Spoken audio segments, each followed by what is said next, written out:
Em 29 de abril do ano passado, professores, alunos e servidores foram às ruas protestar contra as mudanças na Previdência Estadual e por melhores condições de ensino no estado do Paraná. Mas eles foram recebidos por bombas, balas de borracha e violência pela Polícia Militar. O dia ficou conhecido como Massacre de 29 de abril. Foram mais de 200 pessoas feridas, incluindo 20 policiais.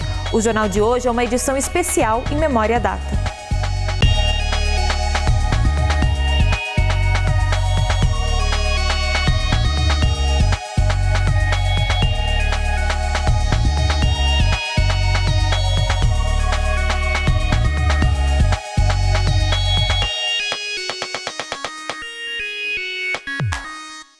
Olá, começa agora o Com TV, o telejornal produzido pelos alunos do curso de Comunicação Social da UFPR. Seja bem-vindo. O protesto de 29 de abril era contra o projeto de lei que altera a Previdência Estadual e levou 20 mil pessoas à rua, entre professores, alunos e servidores. Muitos dos manifestantes já estavam acampados na frente da Assembleia Legislativa desde o dia 27 e o número de policiais também era grande. Foram deslocados 1.500 agentes para proteger a Assembleia Legislativa. O confronto começou perto das 15 horas, quando os manifestantes começaram a forçar o isolamento da Assembleia, enquanto os deputados votavam o projeto de lei que altera a Paraná Previdência.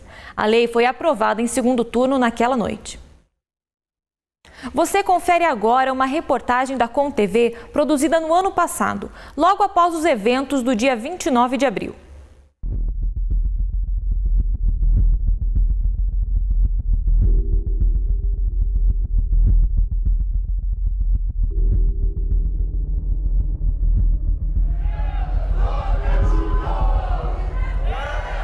Todos nós somos afetados. Não é porque eu não uso a escola pública e gratuita que eu não vou sofrer interferência disso. De uma escola com qualidade, que a gente tenha cidadãos que sejam comprometidos e entendam o que está acontecendo.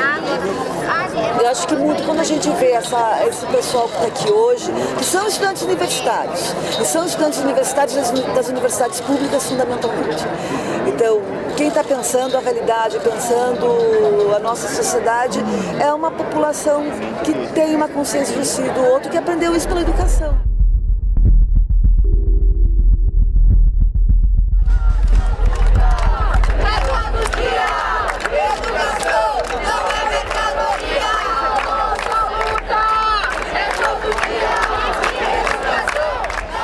Além da parte óbvia de que nós dependemos dos professores, é importante ter solidariedade. Estamos nos formando não só como pessoas para trabalhar, mas como cidadãos. E se a gente não se importar com outras pessoas que estão ajudando a gente a ser alguém, a gente não está sendo nada. A gente está dando apoio aos professores desde a primeira greve de 2014. Até agora, o Colégio Estadual tem prestado... Todo dia a gente faz uma manifestação pela manhã em apoio aos professores. E a gente sente essa necessidade porque quem sente a precariedade do ensino somos nós, em sala de aula.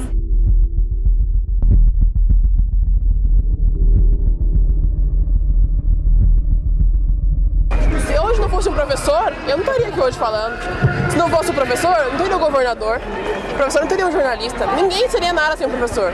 O professor é a base de toda a sociedade. A gente precisa de um professor, de um educador, porque são eles que nos ensinam desde pequeno o que a gente vai ser, o que a gente quer ser e o que é a sociedade em si.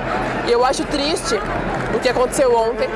Foi um abuso das autoridades. Galera, não vamos ficar quietos não! Vamos fazer quem tá lá em cima escutar a nossa voz! Não tem arrego, você tira a educação e atira o seu sossego! Não tem arrego, você tira a educação e atira o seu sossego!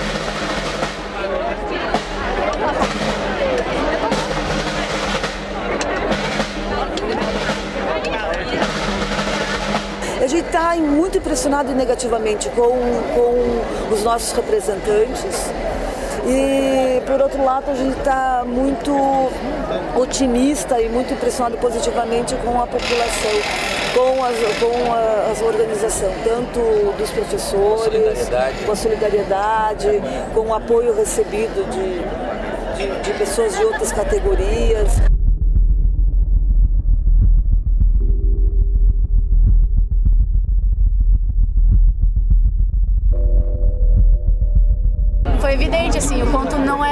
necessário aquela violência, porque até mesmo quando todo mundo recuou, foi quando o choque avançou. Espancado, como eu fui espancado e tantos outros, eu vi professor chorando um braço lá no hospital, eu estava num hospital que tinha aproximadamente umas 20 lá no Cajuru. Acho que mais de 30 pessoas, assim, chegava tudo machucado, quebrado, pais de família e tudo mais. E não foi black bloc, como ele falou que eu vi. A única coisa que ele fala quando ele entrevista, ele fala, foram os black bloc. Então nós somos black bloc agora, professor agora é black bloc. Porque um professor preso, que eu vi que ele foi preso, é um professor, não é black bloc. A gente se feriu um pouquinho, mas de resto ficou tudo bem, nenhum caso foi tão sério. O mais sério foi o do Ícaro, né, que foi o menino que levou a bomba, pegou o estilhaço da bomba bem na testa dele, foi pro hospital e tudo mais. O nosso professor que se internou. O resto foi tipo tiro e estrondo, assim. Teve uma garota que pegou no músculo dela, ela, tipo, tem o risco dela nunca mais andar, tipo, perfeitamente. Então, eu tenho o risco da audição e tem mais um garoto, o vice-presidente do Grêmio, que ele também tem o risco de nunca mais voltar com a audição 100%.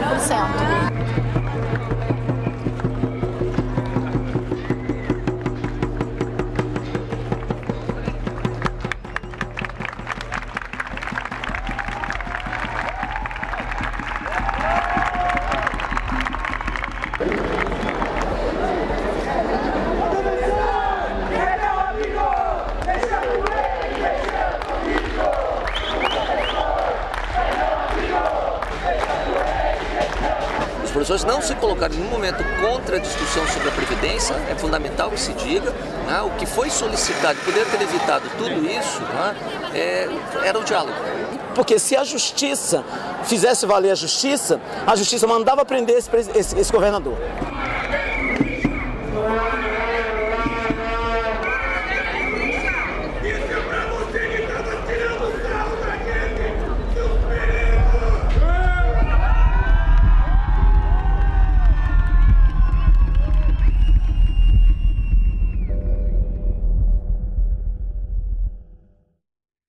Os protestos e a indignação não pararam no dia 29 de abril. Os professores voltaram a fazer greve no mês seguinte por conta da aprovação da lei que muda a Paraná Previdência e tira benefícios dos professores. Essa greve em maio durou 46 dias e depois desse período os professores resolveram aceitar a última proposta que prevê reajustes até 2018.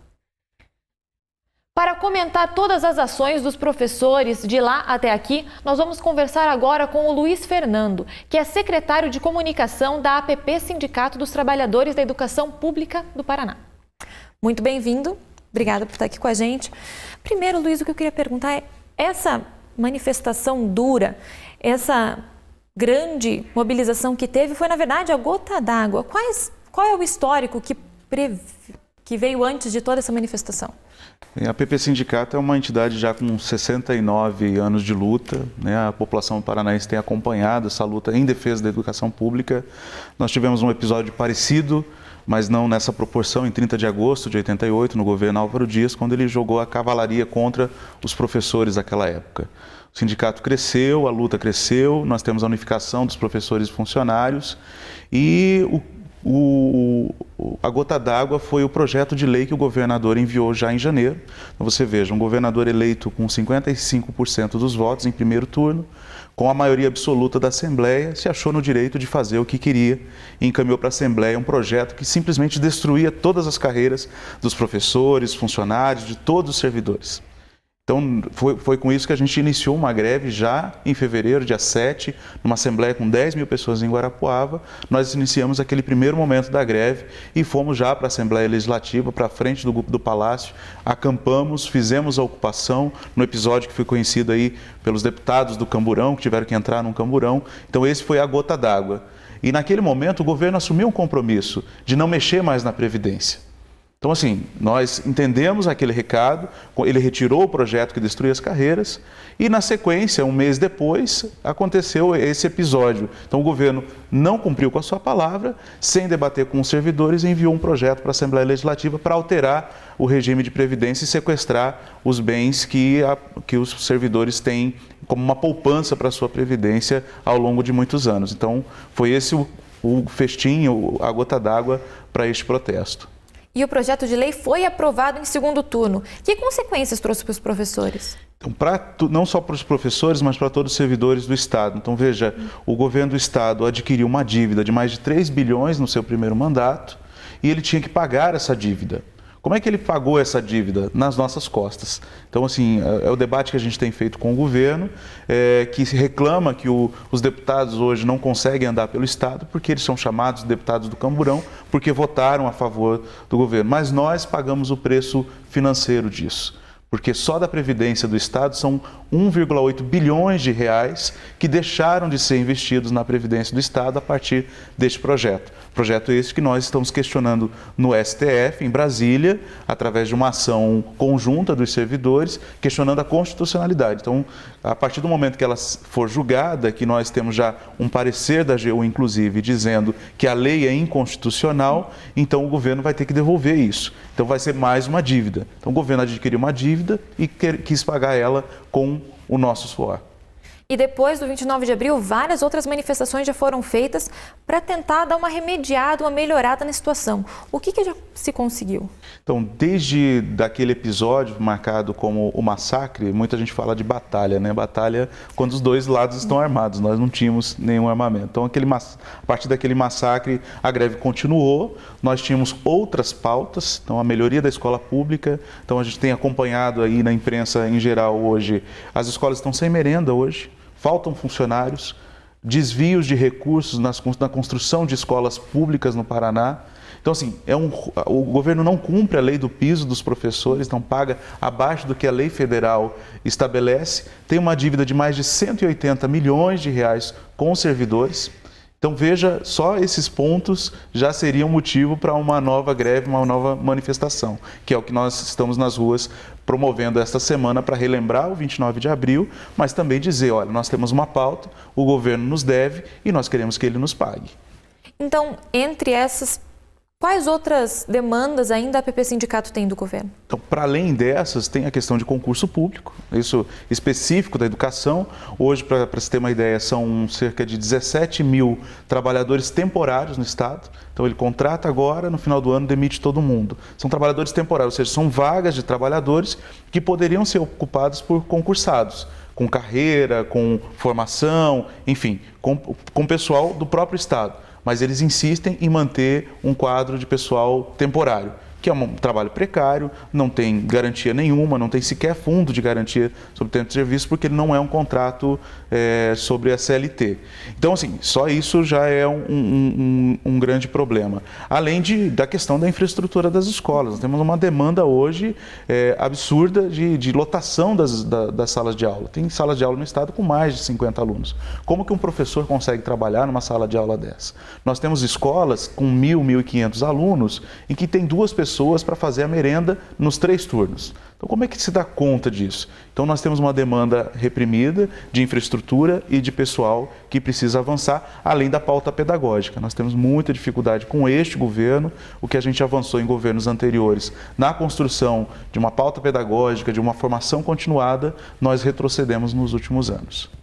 E você acha que depois desse dia 29 de maio, mesmo com os problemas que tem com o governo, estão conseguindo ter uma conversa melhor? Está tendo diálogo com o governo ou ainda está muito entroncado? Nós temos dificuldades tremendas na relação com o governo ainda.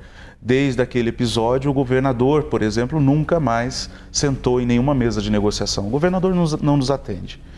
Nós temos tentado dialogar, o governo insiste que não tem recursos. Nós temos comprovado que a receita do Estado aumenta em torno de 15%, aumentou 15% no ano passado. Nesse primeiro quadrimestre, a receita já aumentou 15%, com aumento de IPVA, com aumento do ICMS e outras receitas que o Estado tem, além de corte de direitos em relação aos educadores. Então, dinheiro tem. O governo não quer. Qual que é o problema? Nós encontramos, inclusive, onde está o dinheiro e apresentamos essa proposta para o governo. Olha, tem receita extra para entrar. Qual que é o problema? O governo tomou uma decisão política de não investir em educação a partir desse episódio. Então o governo deixa de investir em educação. Só o ano passado o governo deixou de investir 600 milhões de reais em educação. Ele reduziu o índice vinculado à receita, que foi de 29,7% no ano anterior para cerca de 27%. Isso reduziu em 600 milhões o investimento com a educação no estado do Paraná. Então, ou seja, nós estamos pagando a conta e o governo, mesmo assim, economizando dessa forma e nós apresentando de onde sai o dinheiro e para onde deveria ir, ele não paga o que deve. Então, é uma decisão política deste governo, não é uma decisão econômica ou técnica, mas uma decisão política de não investir em educação. E talvez uma última pergunta, com todas essas demandas e com esse problema na comunicação com o governo, tem mais alguma previsão de greve, de manifestação? Está se programando mais alguma coisa? Nós estamos com esta manifestação de sexta-feira marcada e acontecendo. Vamos realizar um conselho estadual da APP, que são os dirigentes que debatem, e devemos apontar aí outras manifestações para o próximo período. Como é que a gente não... Por que a gente faz manifestação? Porque a pauta não tem avançado. Então, a greve é o último subterfúgio da categoria. Se a negociação não avança, nós vamos fazer greve. Ao ponto que, se a negociação avança na mesa, se o governo apresenta a proposta de pagamento, de avanço dessa pauta, é claro que não vai ter greve. Mas nós estamos apontando sim, como as negociações não têm avançado, provavelmente nós temos outras manifestações e não descartamos a possibilidade de uma nova greve no Paraná. Ok, Luiz, muito obrigado por ter conversado com a gente. Um ano depois dos protestos que marcaram o 29 de abril na história do Paraná, e com a ComTV voltou para conversar com a APP Sindicato e com professores que participaram da manifestação.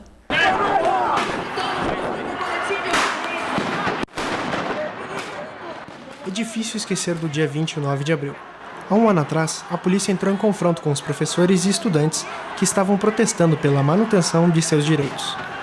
Depois da autorização do governador Beto Richa, a polícia combateu os manifestantes com o uso excessivo de força e violência. Na época, o governo tentava cortar uma série de medidas das carreiras e da previdência dos professores e outros funcionários públicos para economizar dinheiro. Os professores saíram de lá derrotados pela polícia, que não economizou nas balas de borracha e no gás de pimenta, e pelos deputados, que aprovaram algumas das medidas.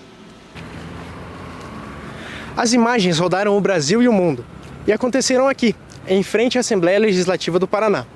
Hoje, após um ano do acontecido, os professores ainda lutam por algumas causas, como o pagamento do piso nacional e a abertura de novos concursos públicos para os professores do chamado PSS.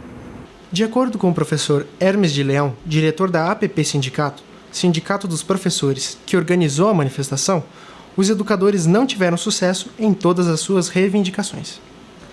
Primeiro que nós tivemos algumas perdas importantes, né, apesar de toda a luta. Primeiro foi com relação ao próprio tema previdenciário, que aquela violência toda, conforme aconteceu no dia 29 de abril, permitiu ao governo aprovar um projeto de lei com uma reforma previdenciária que tem colocado prejuízo no fundo previdenciário dos servidores públicos do Paraná. Além da questão previdenciária, o salário de alguns professores foi afetado por conta de uma correção atrasada na inflação. Também tivemos algum prejuízo no tema da database, no ano anterior, e nós conseguimos reverter isso no último mês de janeiro com a lei que trouxe a correção da inflação de 2015, mas ficou um resíduo de perdas salariais pelo não cumprimento da lei anterior lá no mês de maio do ano de 2015. Ainda de acordo com Hermes, desde o episódio marcante do Centro Cívico, o governo ainda não se reuniu com o sindicato. Além disso, ele confirmou que o sindicato e os professores estão em estado de alerta e de luta para preservar seus direitos. Então é um período de resistência, Nós temos uma campanha desde 2015 chamada Escola como um Território de Lutas e de Resistência aqui no Paraná. Tem sido assim nos estados brasileiros.